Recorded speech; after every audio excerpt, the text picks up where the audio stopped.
Hi friends, welcome to my channel. ఈరోజు చేసేది పచ్చజొన్నల రొట్టె అయితే చేస్తున్నాను అనమాట. ఎలా చేస్తున్నానో చూపిస్తా చూడండి ఫ్రెండ్స్. ముందుగా అయితే ఒక గిన్నెలో అయితే నీళ్ళు తీసుకోవాలి. నీళ్ళు తీసుకొని బాగా మరిగించుకోవాలన్నమాట. నీళ్ళు అనేది బాగా మరుగుతూనే పిండి అనేది మంచిగా రొట్టె పగులు రాకుండా వస్తుంది అన్నమాట. 10 రొట్టెలకు సరిపోయినంత పిండి తీసుకున్నా. ఇదైతేనేమో రొట్టె కొట్టేటప్పుడు అడకకేసుకోవాలన్నమాట. నీళ్ళు అయితే బాగా మరిగిపోయినాయి ఫ్రెండ్స్.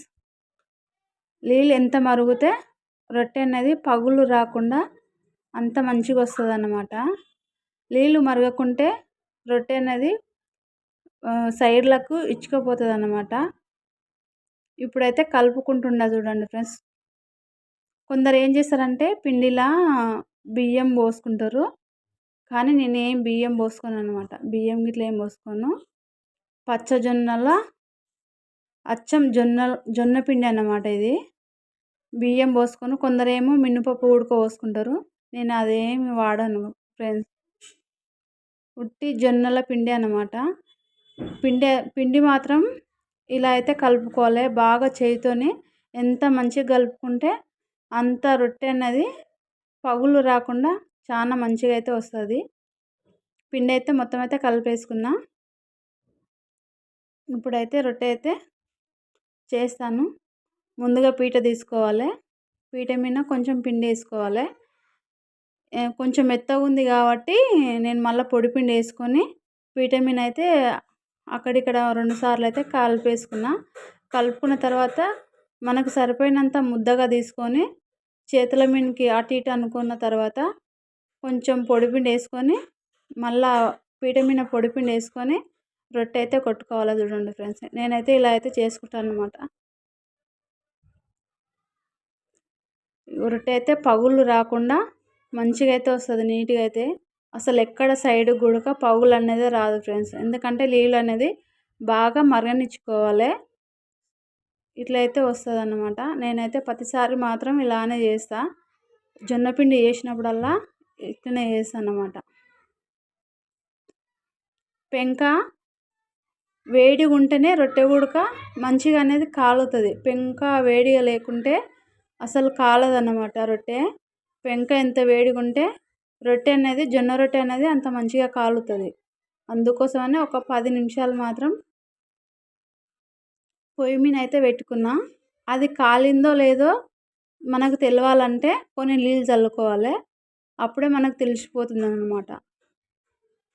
పెంక అయితే కాలిపోయింది. ఇప్పుడైతే రొట్టె అయితే వేసుకున్నా ఫ్రెండ్స్. కొందరు బట్టతోని ఇట్లా తడిపి రుద్దుకుంటారు.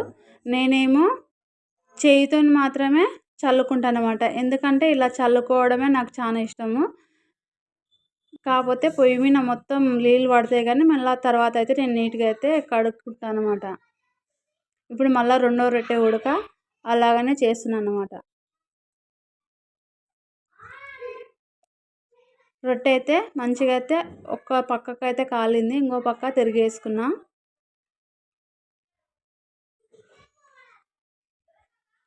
మంచిగా ఆ సైడ్లకు గుడక కాల్చుకోవాలి. పక్కకు రెండో సైడ్ కాల్చుకున్నప్పుడు సైడ్కు తిప్పుకుంటూ కాల్చుకోవాలన్నమాట. కాల్చుకుంటేనే రొట్టె టేస్ట్ ఉంటుంది. లేకపోతే రొట్టె కాలకుంటే టేస్ట్ అనేది లేకుంటుంది అన్నమాట. పిండి పిండి ఉంటుంది.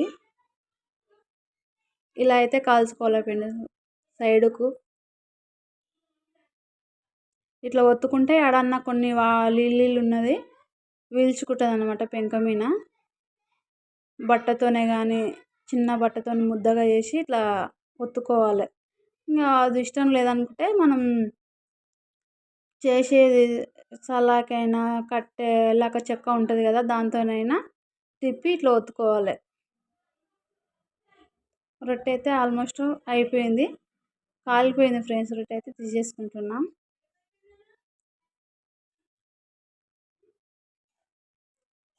ఇట్లా కాల్చుకుంటేనే రొట్టె టేస్ట్ బాగుంటుంది.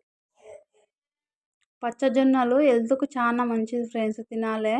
షుగరు బీపీ ఉన్న వాళ్ళకు చాలా ఉపయోగపడుతుంది. రొట్టెలు అయితే కంప్లీట్ అయినాయి. ఇంకా 2 రొట్టెలకు పిండి ఉంది. ఇలా అయితే చేసుకుంటా. ప్రతిసారి నేను ఇలానే చేసుకుంటానన్నమాట. జొన్న రొట్టె పిండి చేసినప్పుడల్లా ఇలానైతే చేసుకుంటానన్నమాట. ఓకేనా ఫ్రెండ్స్, బాయ్. మరి నా వీడియో నచ్చితే లైక్ చేయండి, షేర్ చేయండి, సపోర్ట్ చేయండి అబ్బా.